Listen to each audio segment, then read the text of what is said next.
नमस्कार दोस्तों, मैं कुणाल स्वागत करता हूं आपका अपने चैनल अल्ट्राफिनोम में।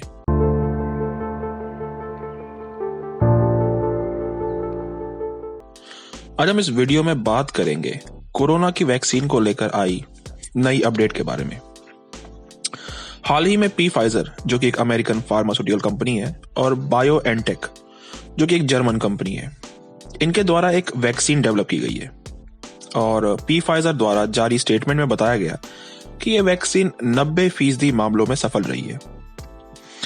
रिपोर्ट पर आगे बढ़ने से पहले मैं अपने दर्शकों को वैक्सीन और क्योर में अंतर बताना चाहूंगा। देखिए, वैक्सीन किसी भी बीमारी का एक बहुत ही कमजोर रूप होता है और इसमें हम एक स्वस्थ शरीर में वैक्सीन को इंजेक्ट करते हैं, जिसके बाद शरीर का प्रतिरक्षा तंत्र उस बीमारी से लड़ने के लिए खुद को तैयार करता है, ताकि आने वाले समय में जब वो बीमारी उस व्यक्ति के शरीर में प्रवेश करे तो उस व्यक्ति का इम्यून सिस्टम अपने आप उस बीमारी को शरीर से खत्म कर दे।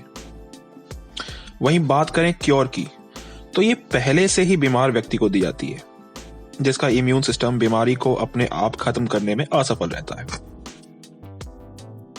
चलिए बढ़ते हैं अपने विषय पर आगे। तो अभी के लिए फाइजर की ये वैक्सीन अपने तीसरे स्टेज पर है, यानी ट्रायल्स कंप्लीट कर रही है। लगभग 43,500 लोगों पर इस वैक्सीन को टेस्ट किया गया है, जिनमें से 90% केसेस में वैक्सीन कोविड-19 को रोकने में सफल रही है। देखिए, किसी भी वैक्सीन को मार्केट में आम लोगों के इस्तेमाल के लिए लाने से पहले 5 स्टेजेस से गुजरना होता है। पहली स्टेज को कहते हैं प्री क्लिनिकल स्टेज। इस स्टेज के दौरान उन प्राकृतिक और कृत्रिम एंटीजेंस की खोज की जाती है जो व्यक्ति के इम्यून सिस्टम को असली बीमारी की तरह लगते हैं, और इन्हीं का विश्लेषण करने के बाद शरीर खुद को तैयार कर पाता है असली बीमारी से लड़ने के लिए। दूसरी स्टेज में वैक्सीन का लोगों के एक बहुत ही छोटे समूह पर परीक्षण किया जाता है, लगभग 20 से 80 लोगों पर। इस स्टेज का मुख्य उद्देश्य होता है वैक्सीन की डोसेज को निर्धारित करना कि अलग अलग उम्र के व्यक्तियों के लिए वैक्सीन की कितनी मात्रा इंजेक्ट करना सही रहेगा।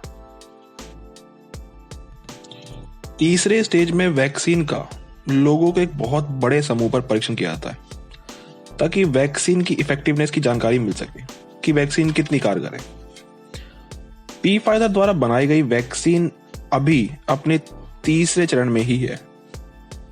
चौथे चरण में कंपनीज अपनी डेवलप्ड वैक्सीन के लिए दुनिया भर की रेगुलेटरी अथॉरिटीज के सामने एप्लीकेशन प्रेजेंट करती हैं, ताकि दुनिया भर के मार्केट्स में अपनी वैक्सीन को सप्लाई कर सके। मैं यहाँ कुछ महत्वपूर्ण रेगुलेटरी बॉडीज के बारे में बताना चाहूंगा, जैसे अमेरिका में FDA, इंडिया में CDSCO और यूरोपियन यूनियन की मेडिसिन एजेंसी। पांचवा चरण मैं कहूंगा कि महज एक औपचारिकता बार होता है, जहां ये रेगुलेटरी बॉडीज कंपनी की प्रोडक्शन फैसिलिटी और सेफ्टी स्टैंडर्ड्स को मॉनिटर करती हैं। मैं ये भी बताना चाहूंगा कि फाइजर अकेली ऐसी वैक्सीन बनाने वाली कंपनी नहीं है जिस पर दुनिया भर की नजर है। स्पुतनिक 5 जो कि दुनिया की पहली रजिस्टर्ड कोविड-19 वैक्सीन है, उसके बारे में भी रशिया का कहना है कि 92% इफेक्टिव है, यानी फाइजर से भी 2% ज्यादा। हालांकि स्पुतनिक 5 भी अभी अंडर ट्रायल ही है, पर भारत इस वैक्सीन को लेकर ज्यादा उत्साहित है, क्योंकि इस वैक्सीन के ट्रायल्स इंडिया में ही लिए जा रहे हैं, Hyderabad based doctor Reddy laboratories द्वारा। पर वैक्सीन के मामले में इतनी डेवलपमेंट होने के बावजूद एक और समस्या है, जिसके लिए भारत को जल्द ही एक हल ढूंढना होगा, क्योंकि वैक्सीन्स को स्टोर करना भी भारत के लिए एक समस्या का ही विषय है। असल में फाइजर की वैक्सीन को स्टोर करने के लिए भारत को एक बहुत बड़ी मात्रा में अल्ट्रा लो फ्रीजर की रिक्वायरमेंट होगी, और इस तरह के सिर्फ एक फ्रीजर की कीमत 4.5 लाख रुपए से ऊपर होती है। तो ऐसे में इतनी बड़ी आबादी के लिए वैक्सीन की डोसेज मुहैया करवाना एक कठिन कार्य होगा। साथ ही अगर आपको ये जानना है कि वैक्सीन से जुड़ी ये खबर कितनी महत्वपूर्ण है अर्थव्यवस्था के लिए, तो आप लगातार गिरते सोने के भाव और लगातार चढ़ते पेट्रोल की कीमतों से इसका अंदाजा लगा सकते हैं। क्योंकि गोल्ड में इन्वेस्टर्स तभी इन्वेस्ट करते हैं जब उन्हें देश की अर्थव्यवस्था पर विश्वास नहीं होता। परंतु इस खबर के आते ही दुनिया भर के इन्वेस्टर्स ने गोल्ड से अपना पैसा वापस खींचना शुरू कर दिया है, जिसके परिणाम स्वरूप गोल्ड प्राइसेस क्रैश कर गए हैं। मैं इस वीडियो को यहीं एंड करना चाहूंगा। आशा करता हूं आपको वीडियो पसंद आई होगी। फिर मिलेंगे नेक्स्ट वीडियो के साथ।